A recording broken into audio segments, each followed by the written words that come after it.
You're listening to Twins Takes, the Minnesota Twins podcast. And welcome back into Twins Takes. My name is Troy. I am back from my short hiatus on this podcast. Twins Central and Twins Insider join me today on this Easter Sunday. Unfortunately, Will could not join today, but he will join us hopefully by next episode. The Twins losing a series to the Rays, 2-1. But fellas, how are we feeling today?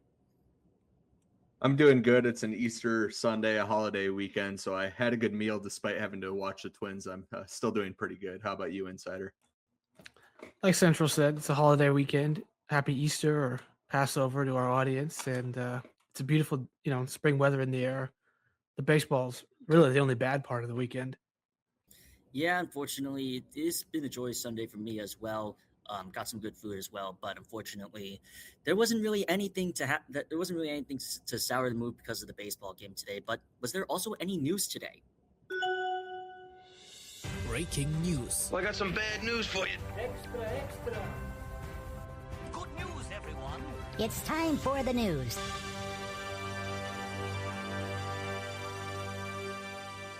And in news for the Twins today, Byron Buxton left the game on Friday after a hit by a pitch in the bottom half of the seventh inning. But then he was back in the lineup by Sunday, which happened to be his 10 years of service time. Congratulations to Byron Buxton. That does not happen for a lot of major leaguers to get 10 years of service time. Great to see it for one of the best Twins of the 2010s. Great for him to get to that milestone. And in other news, there was the home opener allegedly drew 36,000 fans in attendance. It didn't look like 36,000 fans to me, but, that's just what they say.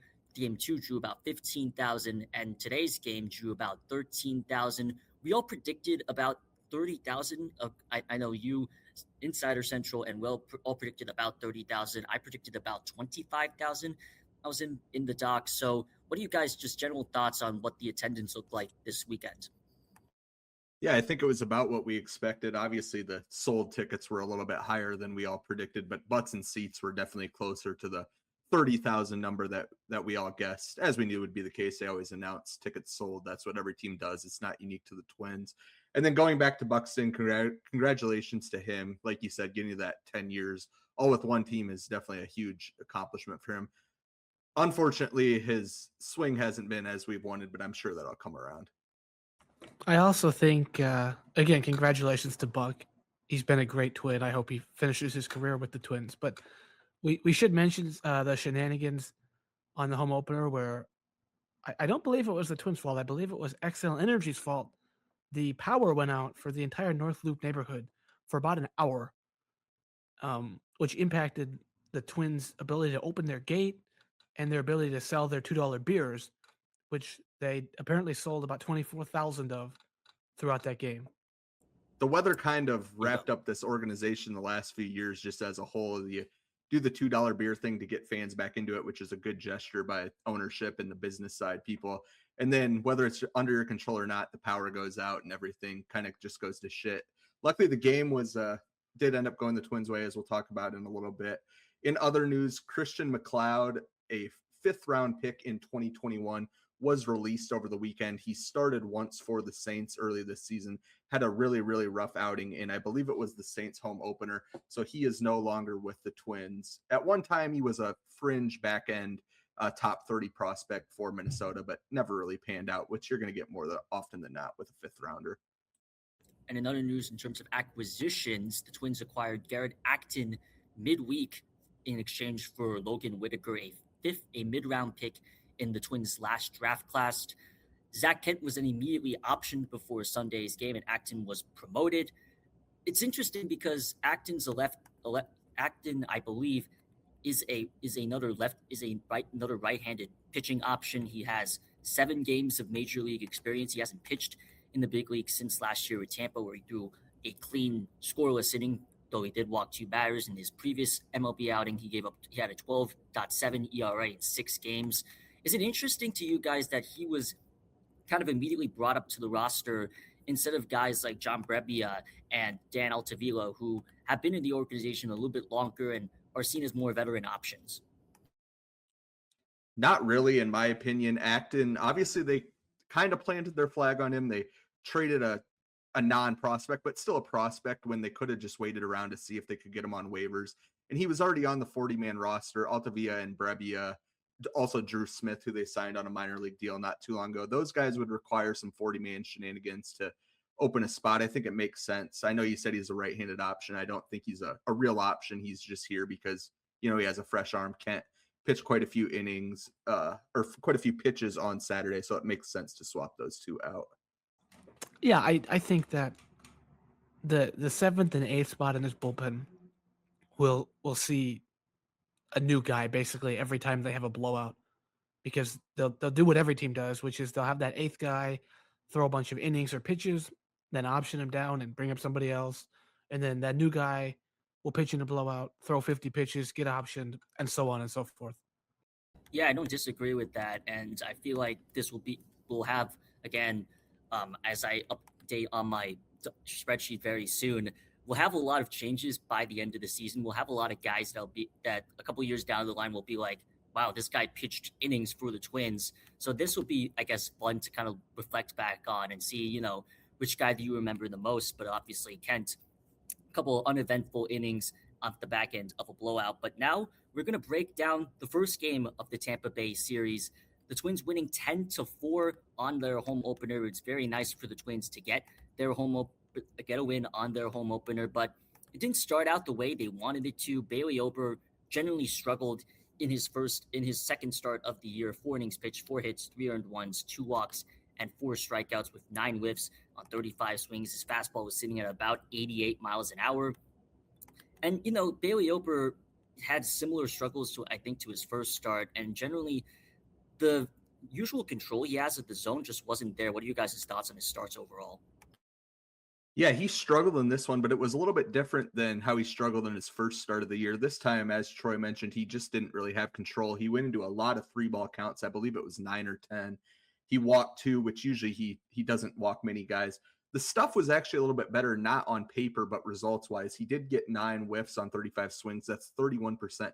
You can live there if you're Bailey Ober, as long as you're around the zone. So I thought it was encouraging that he was getting whiffs. Obviously, the control is something that'll be better in most starts. So I think it's something to build on. But I'm kind of over talking about the velocity. He's been this guy for, over a year now. And so until he shows, that he's going to throw 92, 93 in a game, I think we just have to accept that this is the version of Bailey Ober that we're going to get. I totally agree about we have to just accept. And I think the problem with that game, honestly, was the 4 innings pitched. I would like to see him find a way to just go 5. If he, any given game with his kind of neutered velocity, can just give you 5 innings, 2 or 3 runs, I think we have to learn that that's the best it's going to get. Unless he just turns back the clock and starts throwing 92 again, I think we have to sort of live in this new world with Bailey Ober. Yeah, I think we've kind of adjusted our expectations on Ober for the last few months or so because of his velocity at staying around the same, about 88, 89 miles an hour with his fastball. And I agree with Insider in the fact that I would like to see him get to at least the 5-inning, 6-inning mark, because even when he was struggling at his worst last season, he was still getting through 5 to 6 innings to really limit how much they had to use the bullpen. Even though he was giving up like 7 earned runs in 1 start on 11 hits, he still got through 6 innings, which is important to at least save some time in your pen. I would like to see him at least get to that mark, even if his velo is down, which is probably going to be, this is probably the new reality we're living in. But another thing we want to touch on is the Rays having a really embarrassing game defensively, 3 errors. And one error that stuck out to me in particular was in that 4th inning. Twins were down 3-1. The bases were loaded. Royce Lewis hits a roller to the left side of the infield, right at the shortstop Carson Williams, and he just completely boots the ball in what would have been a routine 6-4-3 double play. Just thoughts on the Rays defense overall, because it generally looked worse than the Twins has at most points this year. Yeah, when you think of Tampa Bay, you think of good relief pitching and good defense. They didn't have either of those in this game. The left side of the defense was really bad. Junior Caminero, who's one of the more exciting young players in the game, led the MLB in errors coming into this series. I don't know where he stands up now, but I think it would still be at or near the top with, I believe, 7. So Caminero and Carson Williams, who after game 1 didn't see the field again, to my knowledge, he got benched. They slid Ben Williamson over. The defense was really, really bad. And like Troy said, it make the Twins kind of look like Gold Glovers, which we're not going to see very often. Yeah, it was just generally shocking to see the Rays defense be bad as it was because again, I'm so used to them having a very sound defense. And like you did mention, Caminero did stay at third, but he didn't take a lot of time. There wasn't a lot of chances for him to get the ball on that left side. And like you also mentioned, Ben Williamson took the reps at shortstop the next two games instead of Carson Williams. And he generally looked better than Williams over at short. The Rays defense did get better as the series went along, but this one in particular was really bad. And also in terms of going to the pitching side of things, Eric Orsi pitched 2 innings in the middle of the game, and I think those 2 innings were huge from Orsi generally because he limited damage, and the Twins were able to stay in the game because of it. I think the Twins were really able to stay in the game because of Orsi getting those 2 innings of work in. But of course, the big inning where they took advantage was the 7-run 7th inning. We mentioned the Buck hit by pitch earlier, and he was hit by a pitch to begin this inning. Then James Outman immediately comes into the game and steals second base, followed by 2 errors in the inning by Junior Caminero alone. Josh Bell eventually giving the Twins the lead. What stood out to you guys in that 7th inning? Well, first, the inning was long enough that Buxton got hit by a pitch, left the game, and got X-rays. And I think we found out still in the inning that he was going to be okay. It was that long of an inning, but the quality of the at-bats, there were obviously a couple errors, but the at-bats were phenomenal in that inning. Outman also he came in for Buxton and stole immediately, which was great to see. He had a great jump. But then it was great at-bat after great at-bat. Bell had his RBI single. Larnick and Lewis had these great long at-bats with the bases loaded to draw walks. Royce got the crowd fired up. He was screaming. He was really it was kind of the energetic version of the lineup that you want to see. And then, obviously Tristan Gray with his grand slam against the team that had him last year, that was possibly the high point of the season, depending on how things go. So that inning, if you are an optimist, that is what it's supposed to look like. It was quality at bats, it was power, it was speed, and then who knows when we'll see an inning like that again. You don't score 7 very often. Yeah, what was great to see on my side of things was they took advantage of the errors that the Rays gave them. Oftentimes we'll see a misplay. We saw one actually later in the series. Cedric Mullins had an error that the Twins couldn't take advantage of. This time they jumped on him. Like you said, those Larnick and Lewis at-bats were really good. They didn't try to swing at pitches that were out of the zone. And then Tristan Gray, as you mentioned, just a great moment for him. I saw an article by Matthew Leach after this game that said Gray contemplated retiring if he was going to be sent to St. Paul to start the year. Obviously, he's gotten the opportunity to be on the opening day roster. He's had some big hits so far this year. This grand slam was the latest of them. Yeah, it was just a great moment for Gray, a guy that's been kind of a journeyman waiting for his chance. And it was great to see him, take advantage. And then he then end up starting in the series finale on Sunday. Didn't really have a great game yesterday, but, still is getting the chance to start at third, start at short. Just a really good job. It's just a great story early on this year for him to get these chances and already have more RBIs than the Twins shortstop last year with the bases loaded. And also we have to mention the bullpen didn't really pitch in high leverage, but they only allowed 1 run in 5 innings. Anthony Banda allowing just the 1 run. And it's clear to note that, he kind of seems like the lowest leverage lefty in the bullpen. Cody Funderburg has taken more of the high leverage innings in lefty-lefty situations late on in games. So that's interesting to note. But now we move on to game 2, a 7-1 loss. And it was just a game that there really isn't anything to take away from this one, I think, except that Mick Abel looked about the same as he did against Baltimore. 4 innings, 4 runs allowed, 6 hits, 3 walks, and 3 strikeouts, just 5 whiffs. And his fastball velocity was down a bit, averaging about 93.5 miles an hour. Just an inefficient outing, like similar to his first outing against Baltimore. Just what were your guys' thoughts on him? Yeah, I'm hoping the velo thing is related to the weather. Obviously, for anybody that was at the game or just outside in Minnesota this weekend, the weather Saturday was really poor. Maybe mid-30s, maybe 40s at the time of the game. Abel was really inefficient, as you said. The fastball velo was down. He walked 3, gave up 6 hits. The most concerning thing to me is just that his command continues to look like an issue. It wasn't really a big issue in spring training because he racked up strikeout after strikeout, but the early returns on Abel are not what you wanted to see as a Twins fan. Yeah, and I obviously when you trade one of the best 3 or 5 closers in the sport for a prospect, people are going to put big expectations on him. Then he has the spring he has. It's not, we shouldn't write him off forever, but it is definitely frustrating to see kind of the bad version of him show up, especially because, as Central mentioned last episode, the lack of control has been a long-term problem for him. Scouts have been picking up on this for years, so it's not like it's just going to fix itself immediately. And we'll talk about it later, but it's not. Again, I don't think people should be out on him, but it's definitely not what you want to see to start the year.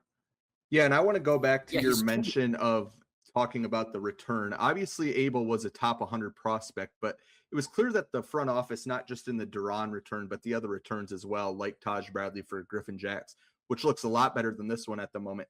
They chose to target a guy that was now 24 years old. They're expecting him to be good and be good now. So it's time for him to show something. Yeah, I don't disagree with that sentiment. I think, the Twins front office, whether it's Derek Falvey or Jeremy Zoll, have a lot of confidence in him, and to see them just kind of struggle to get even through 4 innings is a concern in itself. But like you guys have said, it's early. It's very early still. He's only 24 years old. If if he still shows this throughout the season, it is maybe time to push the panic button. But overall, I'm not going to be out on him right away. There really is no reason to push the panic button, especially in a year where you think the Twins are going to be near the lower half of the American League. Transitioning now to Game 3, as like you mentioned, really wasn't anything to talk about. The offense didn't really do much in Game 2, just a Brooks Lee RBI single. And the same was the case in Game 3, 4-1 loss in extra innings. But the standout outing was Simeon Woods Richardson going 6 2/3 innings, the most by a Twin this year. Just 1 run allowed, 5 hits, 2 walks, and 4 strikeouts, 6 whiffs. And the only mistake he made was on a pitch down in the way that Junior Caminero just somehow hit, and he hit it out. It was just a great hit. And then Derek Shelton allowed him to go out for the 7th inning. Just your general thoughts on him, on allowing him to get out for the 7th inning, and whether putting Fundy in was the right decision or not. Obviously, it did pay off, however. I think along with probably everyone else, love to see Shelton let him go out. He had a really efficient day up to that point. He just has an ability to make pitches when he needs to. I think taking him out is fine. I mean, it worked out great. If so, no one's going to complain about it. But it's you're going to compare Shelton to the previous manager, and the previous manager would have taken him out probably after the 5th inning. And I mean, it worked really well today, and I think that's people have been clamoring for it. And if you want to see it again, it's really good that it worked out today. Yeah, you'll never hear me complaining about letting a young starter go out there and try to get through the order a third time. There's no way to find out whether they can do it or not if you don't ever let them try. So I was encouraged that Shelton let him do it. Like you guys mentioned, the pitch count was in really good shape. He wasn't racking up whiffs or anything like that, but he was around the zone. He was getting weak contact. Just the start that we've come to expect from SWR. So I was really encouraged with this one. The other story on the pitching side, Taylor Rogers for the second game in a row really struggled. He came in to clean up for Justin Topa in extra innings, and his command was just really, really poor. He walked a few guys with the bases loaded. He looked bad on Saturday. Are you guys a little bit worried about the 35-year-old lefty, or just small sample size? I'm a little worried in part because he really didn't have a good peripheral year last year. And I think he really is like purely a specialist. I think the way they used him in Kansas City, where he came in with a guy on base to strike out one guy with 2 outs, I think who was a lefty. I think that's about all you can ask for him. I just don't think you can. It's not 2019. You can't ask him to like lock down a game or bridge you an inning and a third. I think Funderburk is better than him. I honestly think Bond is better than him. Shelton clearly doesn't, but I think the numbers would support me. And again, if you're not going to get lefties out at a high rate, which I think he walked one today. He gave up a couple hits to them yesterday. If this goes on for much longer, I don't really know what his purpose is. Yeah, I'm curious to see how short or long of a leash they decide to give him. Like Troy mentioned earlier in the episode, it seems like Bonda is behind Rogers, but I wonder if after these 2 outings, if maybe next time there's a situation that we usually would have seen Rogers in, if we see Shelton decide to pitch Bonda. The other bullpen decision in this one was going to Justin Topa in the 10th inning. Obviously, everyone knows it now. The runner on second base starts extra innings. Topa's not a guy that that racks up a lot of whiffs, so I'm not a fan of using him in this role. I think you need a guy that can go out there and get strikeouts. Topa just isn't that. It didn't work out today. It hasn't worked out often in the past either. I wasn't a fan of this. I would have liked to see a guy like Eric Orzi get the opportunity. Obviously, that didn't happen. What were your guys' thoughts on the decision to go to Topa today in the 10th? Yeah, I feel like you can't really expect him to he is a guy that doesn't get whiffs, and I do agree with that sentiment. However, I didn't expect him to give up a home run on the second pitch to Richie Palacios. Topa's a guy that doesn't give up a lot of home runs, so it was just kind of shocking that he gave up the lead just like that. I was kind of expecting him to give up the lead, just not to what Richie Palacios did to him. And I do agree that like you do need to kind of afford a guy with a lot of whiffs, but the Twins don't have a lot of relievers that can get whiffs, so that's already an issue in itself. So if I'm thinking like Shelton right there, I'm going to what I think is my quote unquote best available guy, and that just happened to be Topa in that spot. And maybe I would have liked to see Orzi because he might have a lot more upside in getting strikeouts, but obviously I just think that Shelton just decided to go with the best guy he had, and that was his thought process, and it just didn't pay off. First of all, like Troy said, I mean, I think I've been kind of outspoken in saying that Topa's a little bit underrated by this fan base, but that is just not the situation for him because every inning you're not expecting the home run, but you are expecting like 4 ground balls, 2 of which might be hits, 1 of which might be a double play, whatever. And so with a guy on second base, it's the worst possible situation for him. And I mean, I think hindsight is 2020, but I think you maybe would use Orsi for the 8th and ninth inning and then try to have Sands because I think Sands is kind of the fireman strikeout guy of this team. I know last year he was like the 6th best reliever, but I think he should probably pitch in those 10th innings. Now, again, you have Sands pitch earlier to try to keep it at 1-1 and score runs. I understand, but I think Sands is definitely the guy you want in that inherited runner spot. Yeah, I think the takeaway here is when you have maybe one real option that you feel comfortable going to, you're just going to be between a rock and a hard place a lot of times. On the hitting side of things, the Twins only mustered up 3 hits on Sunday afternoon, a 170 expected batting average, so it's not like they were hitting to a lot of hard outs. Matt Wallner obviously hit the home run early on to give them the 1-0 lead that they held for quite a while. Wallner did have another hit that bounced off the first base bag and then ricocheted to Jacks. They did review the play. Wallner beat it by the slightest of margin. And then Austin Martin also had an infield single. So the Twins didn't have a ball into the outfield that resulted in a base hit. They had the home run and then 2 infield singles. The bats as a whole just really, really quiet today. Yeah, just the general plate approach overall was just night and day compared to Friday, the last 2 days, just in general. And it is kind of a concern to me that the team didn't really strike out a lot today. They only struck out 7 times, but they didn't capitalize on not whiffing a lot and getting into a decent amount of hitters counts and not taking advantage. The Twins just were able to get on base and were able to get the results they wanted against a guy like Joe Boyle, but I expected them to maybe struggle more against the other two guys they faced, Matt's the lefty on Saturday, and today against Nick Martinez, a guy that the Twins have generally done well against in the past, but it just wasn't the case today. Yeah, and I think it's important to note, like you guys said, I think some people have this perception of the Twins that goes back to years ago where, they strike out too much. I wish it was that simple, but as you guys said, it's really not. Like, they really don't strike out that much. They don't walk that much. They just hit the ball in play weekly for outs, which is almost worse because it's like the whole team. It's the whole roster. It's the whole core. I don't know exactly how to fix it outside of just getting like 24 new players. Yeah, and that's something that we'll keep an eye on all year. Obviously, the offense is under a big microscope. I believe all 3 of us think that it's probably the worst area on this team. The bullpen, talent-wise, might be worse, but when the offense doesn't give your bullpen chances to hold leads, it doesn't really matter how your bullpen performs. Some other minor details in this one. Tristan Gray got his first start of the season at third base. Royce Lewis had just a planned off day. And then Buxton was the DH in this one after coming back from that hit by pitch. Austin Martin got the start in center field against a right-handed pitcher over James Outman, who obviously is left-handed. I thought that was kind of notable that Outman's only started one game so far, and then when they need a center fielder that isn't Buxton, they go with Austin Martin. Especially on a day where Alan Rodin and Emmanuel Rodriguez have both hit home runs in St. Paul, you kind of wonder how long the Outman experiment will go on for. If they're not even going to use him against the right-handed starter with Buxton having a DH day.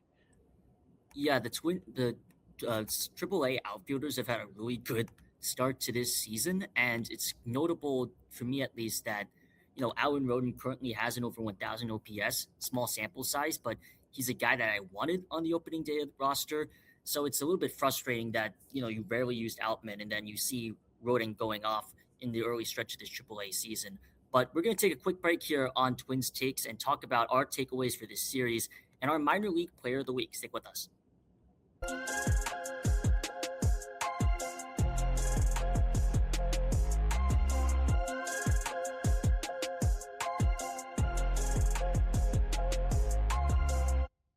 And welcome back into Twins Takes. We are going to go ahead with our series takeaways. I'll start off, and quite frankly, I am already tired of watching Twins baseball. I will still watch it, but does that mean that I will be happy or sad or whatever the other feelings I have? Am I emotionally invested? That's starting to already lose me already. And I usually don't really watch games anymore until it's like the late July, August, and it's that. But I'll still watch games, but it's just completely dejecting.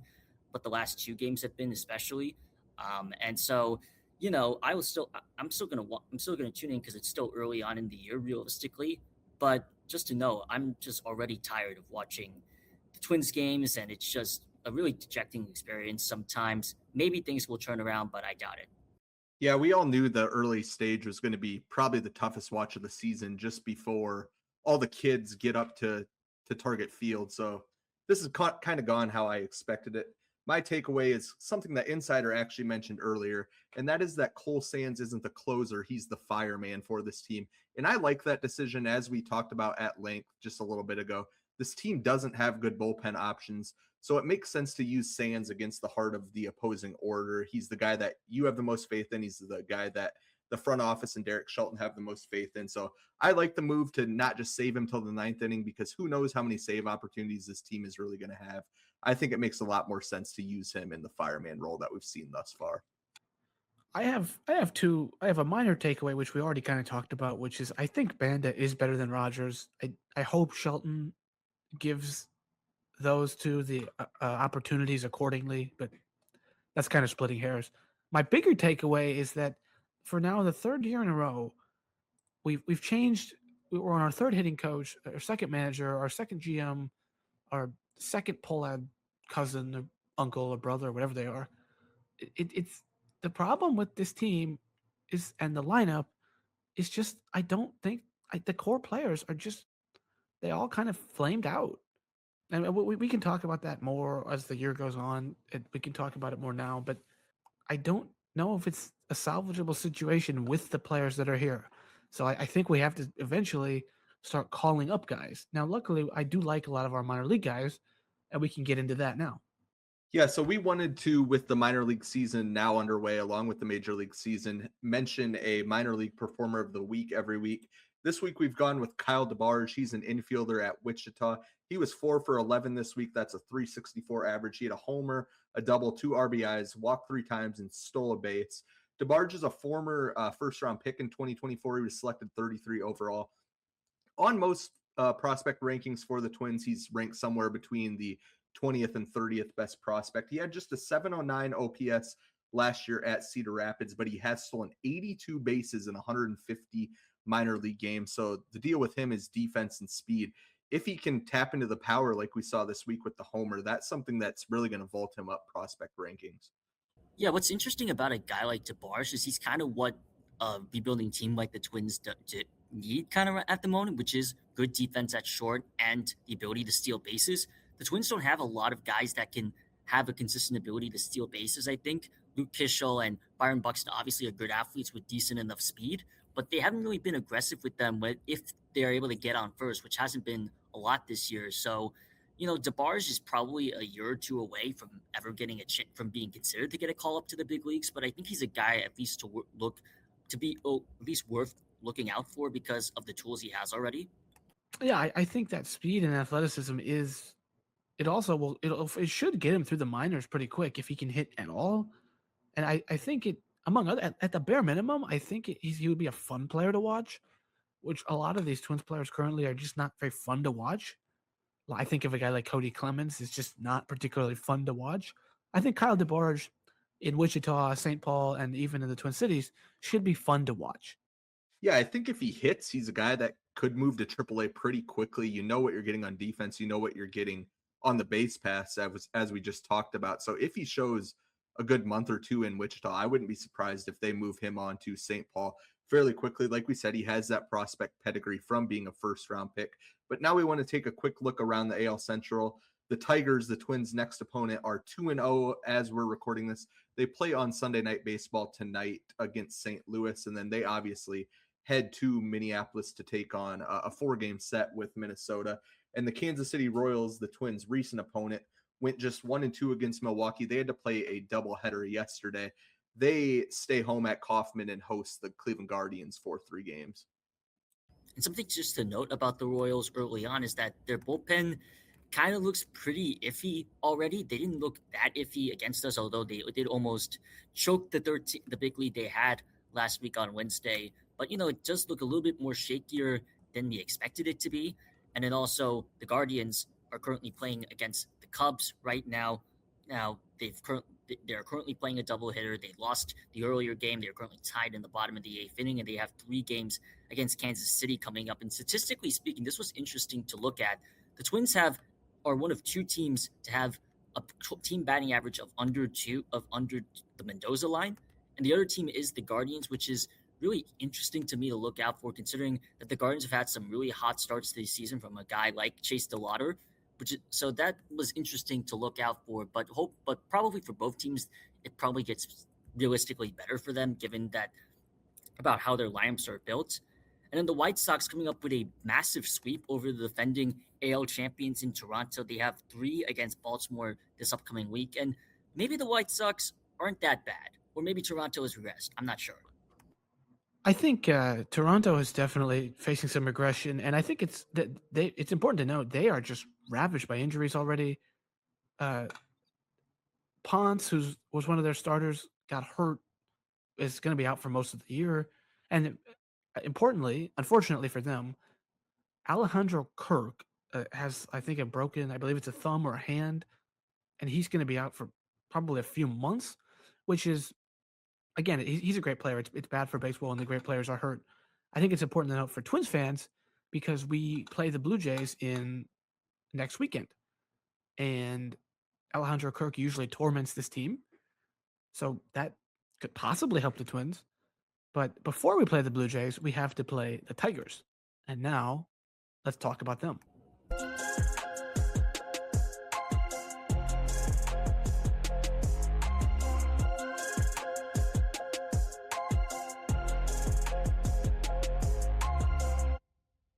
Welcome back to Twins Takes. The Twins are taking on the Tigers starting tomorrow. The Tigers currently are about to play a Sunday Night Baseball game against the Cardinals, but statistically right now, they have the 10th best batting average in baseball, the 9th best in terms of team WRC plus at 109. 8. They have not hit a lot of home runs, just 6 home runs, which is the 25th in baseball. A pretty good starting pitching staff, decent K rate, and a right now below average bullpen ERA, but their bullpen on paper I think is pretty solid. We're expecting cold weather all week. I mentioned this, before we came on, that the weather in Minneapolis, the high on Monday I believe is about 38 degrees, and on Tuesday it's about 42. So already cold temperatures. It's not going to rain or anything. Potentially on Wednesday it might, but it's just in general going to be really cold, below average for a baseball game. But we're talking about game 1 tomorrow. The Tigers are about to send out Casey Mize, and the Twins will send out Joe Ryan. And this is going to be a topic where we already touched on a little bit about this topic, but are you more worried about Buxton's slow start? Buxton is currently on an 0 for 19 slump, or Luke Keaschall's slow start? It's not really a great answer, but I'm worried about both for different reasons. I guess Buxton. I mean, Buxton's always streaky. He's old enough to me. I'm always scared about just age regression. But assuming he hasn't hit the age cliff, I think he'll be fine. Keaschall, I mean, I all offseason I was worried about him regressing, and then he had a great spring training, and I thought he was going to be fine. And now he just looks like a 23-year-old player who had a good rookie year, and people are adjusting to him, and he's going to go through it for a while. And I don't know like his high school numbers, but this is probably the first time he's ever had a real slump in his life. So it might take some time for him to get over it. When he does, we'll be fine. Yeah, and look, for both of these guys, it's been 9 games. If this was just a random nine game sample in, let's say, the middle of June, we're probably not even talking about it. I'm more worried about Keaschall just because, like Insider said, he's a young player. We saw this, a few iterations ago with Julian. He came up and was really good and then flamed out. Jose Miranda came up, was really good and then flamed out. So it's not without a question that a young player just overperforms for quite a while. I still have a lot of faith in Keaschall. I'm not pushing the panic button on him. Buxton, as Insider said, he's just a guy that's really streaky. Marneau talked about it a lot on this weekend's broadcast. It just takes one swing for him, and it's not always a swing that it even puts the ball in play. Maybe he just follows it right back at the screen, but you can tell he's on the ball. So I think, you'll snap your fingers at some point and he'll just go on a 2-week heater. I remember he homered last year off Casey Mize. It was a majestic home run. Then he went on a real heater in April. So you could just see that happen again for all we know. Yeah, I'm not really concerned about either. And with Keschel, most notably, improving his bat speed by about 4 miles an hour, I think that's interesting to note. And he did get on base in 4 straight games from the Kansas City game into the Tampa Bay series. So it's not like he hasn't been on base at all. He has had some flashes. I think for him at least, he's 23. It's the first time he's ever been on an opening day roster. He's still getting adjusted from the injury he suffered last year. So, maybe it also does take a little bit more time for him. Maybe it also does take one swing like for a Buxton. But, I'm not too overly concerned about either yet. Maybe I'm a little bit more concerned about Keschel being a younger guy. But right now, I don't think it's worth pressing the panic button for either. And then game 2, the Twins are projected to start against Tarek Skubal of the Tigers, the defending Cy Young Award winner, against Taj Bradley, who has been the Twins' best starting pitcher through 2 games. And this is probably the best lineup Taj Bradley is about to face on paper. Yeah, I mean, you just keep asking the same question that we did last podcast. Can Taj Bradley keep doing this? That's really all there is to it. He doesn't need to do anything different. He just needs to keep doing it. So that's what I'm keeping an eye out for. The Tigers are, like you said, a better team on paper, but they're still not some scary lineup that you're fearing. They also, it'll be fun to see him. They strike out more. I mean, the Royals basically don't strike out. The fact that Bradley got, I believe, 3 was actually kind of impressive, especially because he froze Witt with a big strikeout. Like when he faced the Orioles, what did he get? 11 strikeouts? That's more of a strikeout prone lineup. So it would be fun to see Skubal and Bradley going strikeout for strikeout. They each have 10 or 12, and that would be kind of maybe a low scoring pitching duel. That would be a fun game, or it could be a fun game. Yeah, Taj Bradley got 9 strikeouts against the Orioles. So it will be interesting. I do think the strikeouts should be a little bit more up. The velocity we'll see in this cold weather, but Taj Bradley has looked really good through 2 starts. It's encouraging to see. And in game 3, the Twins will face another left-handed pitcher in Framber Valdez, a big free agent signing by the Tigers. And the Twins will send Bailey Ober out again. The Twins are facing 2 of the best lefties in the world in back-to-back games. I think this is going to be an uphill climb. Maybe it's already going to be an uphill climb against Skubal, but this one, because they don't quite have the pitching advantage, it's going to be really tough to watch, I think. Yeah, this is probably the most lopsided pitching matchup on paper anyway. Framber Valdez is really good. Obviously, there was talk of the Twins trying to court him in the offseason. How real that was, we'll never really know. These 2 pitchers, Tarek Skubal and Framber Valdez, have pitched a combined 25 innings for the Tigers through the first week and a half of the season. They've allowed just 2 earned runs combined, so they've came out of the gates flying here early. The Twins have struggled against lefties that are nowhere near as good as these 2, so it'll be a pleasant surprise if the Twins are competitive in either one of these, at least from where I'm seeing this. I 100% agree. I think if they win one of those, I would be beyond thrilled. I think that's why the game 1 and 4 are so important. Ryan versus Mize. Ryan is a better pitcher, and we'll get into game 4, but your goal is to just somehow win those two, take a 2-2 series split, and just move on with your day and get closer to getting some young players up. Yeah, it will be really impressive if they win either of those two games. And in game 4, the Twins are facing off against Jack Flaherty. They'll send Mick Abel out. With Mick Abel's rough start yesterday, are we already concerned about his leash already be ending right now? I don't know that I'm concerned that it's like nearing the end or should be. I think, he's certainly pitched bad enough that there should be talk of somebody else maybe coming up and replacing him. The bigger issue is that the most obvious option to swap out Zebby Matthews has been really bad at St. Paul through 2 starts. I believe he has an ERA of 12 for the Saints, so he isn't exactly knocking on the door. It will be nice to see Abel in a game that isn't, freezing cold with some precipitation coming down. He had that last game, and then obviously in his first game of the season, he came in out of the bullpen. So it will be good to see him in, maybe a little bit better weather and, a controlled start environment. So I think he better produce, at least an average start here. He can't go 3 innings, 4 innings again, giving up 4 or 5 runs. He's got to show at least a proof of concept here for me. Yeah, I just would like to see him at least get a good start out of the way and then make sure he can build up and he can build up for, potentially the rest of the year. He just hasn't really been impressive in his first 2 outings of the year. I'm just hoping that he can get a good start out of the way, see that if he can build off of it. But now we're going to go into our series predictions, and currently for our series prediction standings this year, me and Central are currently 2-1, and Will and Insider are both 1-2. But Insider finally getting on the board after he predicted the Twins going 1-2 against the Rays. I have the Twins taking a split here, and these series against the Tigers have been really weird over the last couple of series against them. The Twins showed out really well. I think they had a really good series at Comerica Park near the end of last year. The Tigers obviously won the last series at Target Field 3-1.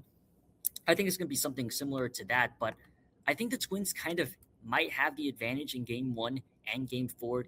They usually hit Casey Mize really well. They usually hit Jack Flaherty really well.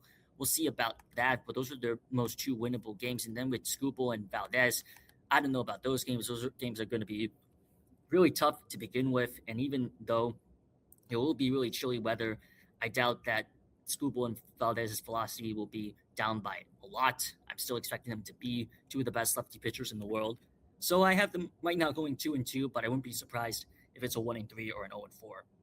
Yeah, I see this one as a 1-3 series. Like all 3 of us have talked about, those middle 2 games are going to be very tough to win. If you win, you tip your cap to them and say great job. But I'm just not comfortable predicting a win in either one of those. And then the other 2 games, I think you split one of those.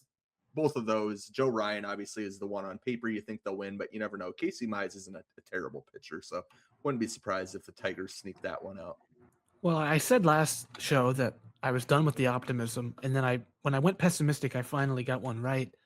So as we've talked about, those 2 middle games are basically unwinnable, or as close to unwinnable as they get. In baseball, you can technically win any game, but they have no real shot in those games. Until Abel pitches well in an MLB game, and I mean actually gets results, not just has a good stuff plus rating as he walks more guys and he strikes out and goes 3 innings. Until Abel pitches well, I can't predict them to win a game where the starter's going to go 3 innings and give up a bunch of runs. So it really only leaves me at 1-3 or 0-4, dependent on that Mize versus Ryan game. Casey Mize is an okay pitcher. He's a solid guy. He's better than Nick Martinez. He's better than Steven Matz. So I just can't see us scoring a run. I could be overreacting to the last 2 games, but I just see us going 0-4 because we're going to get out pitched and out hit. I'd be happy to be wrong. If I'm thinking about past results, I'm just thinking that the Twins will at least get off to a decent start against Mize. We'll see what happens with the pitching side of things, but I think they'll be at least competitive at-bats against some guys like Mize, guys like Flaherty. Again, the 2 games we've already acknowledged are probably unwinnable, but I think they at least sneak one of those, either Game 1 or Game 4 out. But that's gonna do it for this episode of Twins Takes. Be sure to follow us on our Twitter at Twins Take Spot. Listen on Spotify. We're back Friday morning following the Tigers series. Please like and subscribe to help out the channel. It would be really appreciated. From Twins Central and Twins Insider, I'm Troy Junn. See you guys later.